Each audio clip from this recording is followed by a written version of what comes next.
শুভ দুপুর বন্ধুরা। আজকে দুপুরের মেনুতে আছে ভাত, আছে বেগুন পোড়া আর পেঁয়াজ দিয়ে আলু মাখা। এখানে আছে ডাল সেদ্ধ আর ডিম ভাজা, আর এখানে আছে বেগুন চিংড়ি মাছ আর বেগুন দিয়ে তরকারি। থালায় নিয়ে নিচ্ছি ভাত নিয়ে নিলাম, নিয়ে নিচ্ছি আলু মাখা, বেগুন পোড়া,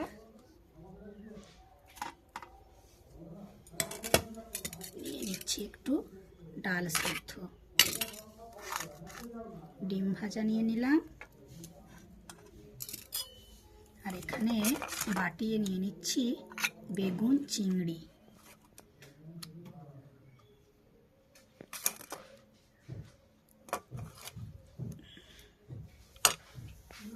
এই হলো আমার আজকের দুপুরের মেনু। আমার চ্যানেলটি সাবস্ক্রাইব করে পাশে থেকো বন্ধুরা। টাটা।